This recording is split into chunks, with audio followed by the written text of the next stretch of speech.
ఎట్టకేలకు జనసేన పార్టీ అధ్యక్షుడు పవన్ కళ్యాణ్ గారు పిఠాపురం నుంచి పోటీ చేసే అవకాశం ఉన్నట్టు స్పష్టంగా కనిపిస్తోంది. అయితే అధికారికంగా ఇక జనసేన పార్టీ ప్రకటించలేదు. కానీ పవన్ కళ్యాణ్ గారు పిఠాపురం నుంచి పోటీ చేయడానికి ఆసక్తి చూపుతున్నట్టు కనిపిస్తోంది.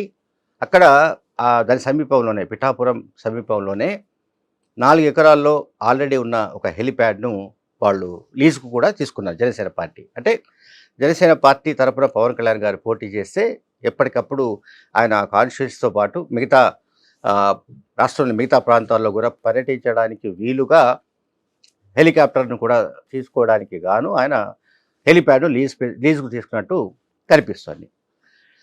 అయితే ఇక్కడ మనం చెప్పుకోవాల్సిన అంశం ఏంటంటే, తాను ఎన్ని సీట్లు తీసుకుంటానన్నది కాదు. తీసుకున్న కొన్ని సీట్లైనా సరే, తీసుకున్న సీట్లలో 98% స్ట్రైకింగ్ రేట్ ఉండాలని పవన్ కళ్యాణ్ గారు చెప్పారు. ఇప్పుడు స్ట్రైకింగ్ రేట్ 98% అంటే తీసుకున్న 24 అసెంబ్లీ సెగ్మెంట్స్ 3 పార్లమెంటు సీట్లలో మొత్తమే గెలవాలి. సరే 98% అన్నాడు కాబట్టి అసెంబ్లీ సెగ్మెంట్స్‌లో తీసుకున్న అంటే టీడీపీ కేటాయించిన 24 సెగ్మెంట్లలో పోనీ 1, 2 ఓడిపోయినా 22 ఖచ్చితంగా గెలవాలి. దీని సాధ్యాసాధ్యాలు దానికి సంబంధించి చర్చ పక్కన పెడదాం. మొన్నటిదాకా భీమవరం నుంచి పోటీ చేయాలని పవన్ కళ్యాణ్ గారు అనుకున్నారు. ఆ విషయం ఆయన భీమవరం పర్యటనలో ఉన్నప్పుడు టీడీపీకి సంబంధించిన సీతా మహాలక్ష్మి మరికొంతమంది నాయకులతో ఆయన మాట్లాడి మద్దతును కూడగట్టడానికి కూడా ప్రయత్నించారు. తెలుగుదేశం పార్టీ నాయకులు స్వయంగా ఈ విషయం తెలియజేశారు. తమ దగ్గరకు వచ్చారని, తమ మద్దతు కోరారని, తాను భీమవరంలో మళ్ళీ పోటీ చేయడానికి ఆసక్తి చూపుతున్నట్టుగా పవన్ కళ్యాణ్ చెప్పినట్లుగా వాళ్ళు చెప్పారు. బట్ పత్రికల్లో తాజాగా వస్తున్న కథనాలన్నీ ఏమిటంటే పిఠాపురం నుంచి కన్ఫర్మ్ అయింది అని. సరే పిఠాపురం కాన్స్టిట్యున్సీలో 91,000 మంది కాపులు ఉన్నారనేది ఒక సమాచారం. సో కాపులంతా కూడా గంపగుట్టగా తనకు ఓట్లు వేస్తారని ఆయన అనుకుంటున్నట్టుగా భావించాలి. అయితే భీమవరంలో కూడా తక్కువే లేరు. అక్కడ కూడా ఒక 80,000కు పైగా కాపులు ఉన్నారు. ఆ మాటకొస్తే గత ఎన్నికల్లో పోటీ చేసి ఓడిపోయిన 2 సెగ్మెంట్లలో కూడా అంటే గాజువాకలో కూడా దాదాపు 70,000 మందికి పైగా కాపులు ఉన్నట్టు ఒక ఇన్ఫో ఉంది. భీమవరంలో 80,000 మందికి పైగా కాపులు ఉన్నారు. భీమవరంలో కూడా ఓడిపోయారు ఆయన, గాజువాకలో కూడా ఓడిపోయారు. అయితే ఇప్పుడు టీడీపీతో జతకట్టి టీడీపీతో పొత్తు పెట్టుకొని పోటీ చేస్తున్నప్పుడు 98% స్ట్రైకింగ్ రావాలి అని ఆయన ఆకాంక్షిస్తున్నప్పుడు ఆయన ఎక్కడి నుంచి పోటీ చేసినా గెలవాలి. ఎక్కడి నుంచి పోటీ చేసినా గెలుస్తాడన్న ఒక ఇంప్రెషన్ ప్రజల్లో కల్పించాలి. అటువంటిది పోయి నిన్న మొన్నటిదాకా భీమవరం అంటూ ఒక ప్రచారం జరిపి మళ్ళీ ఇప్పుడు పిఠాపురం అని పత్రికలో కథనాలు వచ్చే విధమైన వాతావరణం కనిపిస్తుంది. నిజంగానే పిఠాపురం నుంచి ఆయన పోటీ చేసేది లేనిది అధికారికంగా జనసేన పార్టీ ప్రకటించాల్సి ఉంది, అది వేరే విషయం. అయితే పిఠాపురంకు సంబంధించిన కొన్ని ఈక్వేషన్స్ మనం చూద్దాం. అక్కడ కాకినాడ ఎంపీగా ఉన్న వంగా గీత గారిని వైసీపీ అభ్యర్థిగా జగన్మోహన్ రెడ్డి గారు పిఠాపురం అసెంబ్లీకి పంపించారు.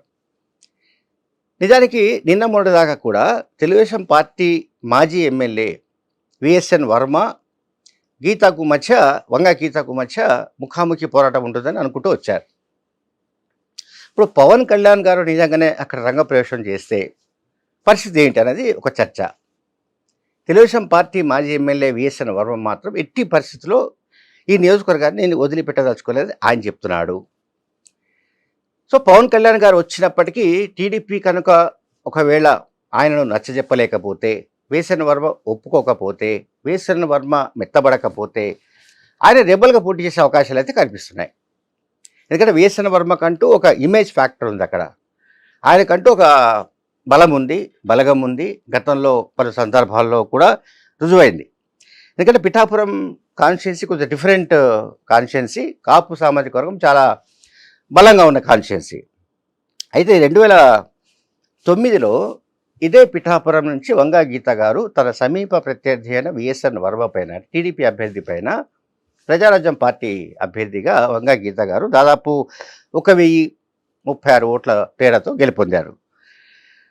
ఆ సమయంలో కాంగ్రెస్ పార్టీ తరఫున పోటీ చేసిన ముద్రగడ పద్మనాభంకు 43,431 ఓట్లు వచ్చాయి. ఆ తర్వాత 2014లో విఎస్ఎన్ వర్మ ఇండిపెండెంట్గా పోటీ చేసి గెలిచారు. ఆయన 47,000 పైచిలుకు ఓట్లతో గెలవడాన్ని మనం ఇక్కడ అర్థం చేసుకోవాలి. అదొక రికార్డ్, అంటే ఇండిపెండెంట్ అభ్యర్థి కనుక. ఆ ఎన్నికల్లో తెలుగుదేశం పార్టీకి అక్కడ వచ్చిన ఓట్లు కేవలం 15,187 ఓట్లు మాత్రమే. దీంతో మనకేమర్థమవుతుందంటే విఎస్ఎన్ వర్మకంటూ అక్కడ ఒక స్ట్రాంగ్ ఇమేజ్ ఫ్యాక్టర్ ఉంది. అంటే ఒక బలమైన వర్గం ఆయనకంటూ ఒక ఓటు బ్యాంక్ ఉంది. తర్వాత 2019లో వైసీపీ అభ్యర్థిగా పోటీ చేసిన పెండెం దొరబాబు ఇదే విఎస్ఎన్ వర్మ పైన దాదాపు 15,000 ఓట్ల ఆధిక్యంతో గెలుపొందారు. ఎవరు? పెండెం దొరబాబు. సో వైసీపీ ఖాతాలోకి పిఠాపురం వెళ్ళింది. జనసేన పార్టీ తరఫున పోటీ చేసిన శేషకుమారికి 28,000 ఓట్లు వచ్చాయి. 28,000 ఓట్స్ వచ్చాయి. మరి ఇప్పుడు నేను చెప్పాల్సింది ఏంటంటే, అక్కడ 91,000 ఓట్లు ఉన్నాయి అని చెప్తున్నప్పుడు, కాపుల ఓట్లు ఉన్నాయని చెప్తున్నప్పుడు, శేషకుమారి గారు 2019లో జనసేన పార్టీ తరఫున పోటీ చేసిన శేషకుమారి గారికి 28,000 ఓట్లే ఎందుకు వచ్చాయి అన్నది ఒక క్వశ్చన్ మార్క్. అది రివ్యూ చేసుకోవాలి జనసేన పార్టీ. ఇప్పుడు పవన్ కళ్యాణ్ గారు పోటీ చేస్తే టీడీపీ డ్రాప్ కావాలి. వర్మ డ్రాప్ అయ్యే పరిస్థితి కనిపించట్లేదు. అది ఒక ఫ్యాక్టర్. వర్మ నిజంగానే ఇండిపెండెంట్గా, అంటే రెబల్ క్యాండిడేట్గా కనుక ఫీల్డ్లో దిగితే ఆ పరిస్థితులన్నీ తలకిందులయ్యే వాతావరణం కనిపిస్తుంది. అసలు పిఠాపురంకు ఆయన తన ఏమంటాం, తాను పోటీ చేసే సీటు భీమవరం కాకుండా పిఠాపురంను సెలెక్ట్ చేసుకోవడమే, తాను ఎక్కడ ఓడిపోతారనే భయంతో పిఠాపురంకు షిఫ్ట్ అవుతున్నట్టుగా కూడా మనకు కనిపిస్తోంది. ఎందుకంటే పవన్ కళ్యాణ్ గారికి ఉన్న ఇమేజ్ అంతా ఇంత కాదు. అంటే జనసేన పార్టీ వాళ్ళు క్లెయిమ్ చేస్తున్న దాని ప్రకారం కానీ, జనసేన పార్టీకి గ్రాఫ్ 18-20% పెరిగిందని చెబుతున్న వాదనతో అయినా సరే, పవన్ కళ్యాణ్ గారు భీమవరంలోనైనా గెలవాలి, తిరుపతిలోనైనా గెలవాలి, గాజువాకలోనైనా గెలవాలి. ఇంకొక ముఖ్యమైన అంశం ఏంటంటే, ఏ రాజకీయ నాయకుడైనా కూడా ఒక పార్టీ అధ్యక్షుడు అయిన తర్వాత, ఆ పార్టీ తరపున ఓడిపోయిన తర్వాత మళ్ళీ అదే కాన్స్టిట్యూన్సీ నుంచి పోటీ చేసి గెలిచి తన సత్తాను ప్రదర్శించాల్సిన అవసరం ఉంది. కానీ నియోజకవర్గాన్నే మార్చుకోవడం అన్న దానిపైన కూడా ఇప్పుడు భిన్నాభిప్రాయాలు వ్యక్తమవుతున్నాయి.